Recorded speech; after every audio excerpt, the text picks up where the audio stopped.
Kamusta po kayo? Mabuti po naman. Para sa kaalaman ng lahat, ng mga kaibigan at kababayan natin na laging nakantabay sa ating official website, maaari po bang magpakilala muna po kayo sa kanila? Ako po si Councilor Samson Murao, doon po sa Barangay Bila.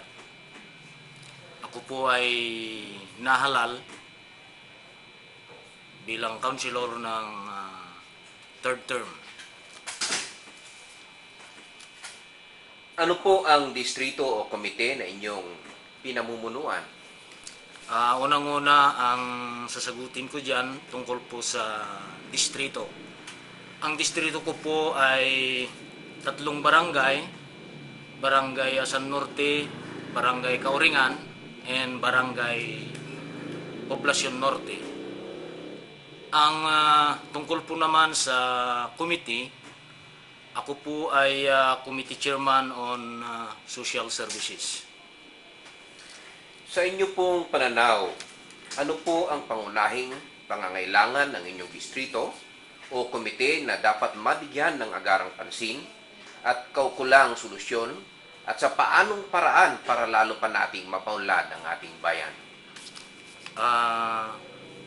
Unang-una, itong Barangay Asan Norte, ang kailangan ng mga barangay ay itong irrigation dam at saka itong farm to market road. Dito po naman sa Barangay Kauringan, ang priority na kailangan ng mga tao sa Barangay Kauringan ay itong deep well na pinagkukunan ng magamit sa bahay at saka itong irrigation canal sa mga bukid ng mga magsasaka.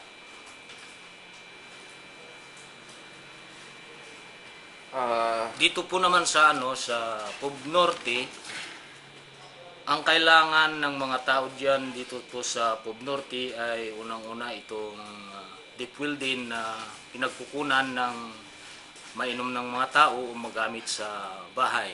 At ito po ay sa pangalawa, iti may kadwa na kailangan iti Barangay Pob Norte itong farm to market road going to Barangay Kauringan.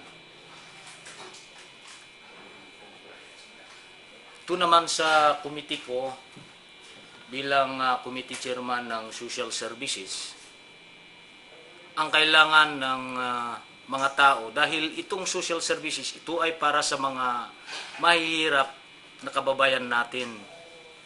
Kaya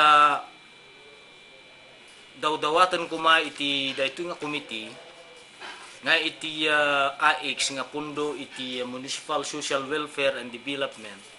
Ket manayunan ko daytoy AX nga isu iti pundo nga maitultulong kadagiti marigrigat iti ilitay nga season. Kasla iti daytoy nga tawen, napalabas nga tawen ko nakuma iti tawen 2009, adda iti 59 nga beneficiaries nga natulungan iti daytoy AX. Iti daytoy nga tawen 2008, adda iti 42 nga natulungan iti AX. Ket naimbaglaki din kailyan adda iti PDAF wenno pundo iti congressman akas kini apo Congressman Marco Wangko itong daytoy congressional fund na isu datoy PDAF ket dakkel tinaitulong na iti litay nga season kadagiti marigrigat. Datoy timining iti PDAF kailyan dati Priority Development Assistance Fund. Ket nagduduma iti natulungan na dati nga pundo nga nagkapu iti congressional.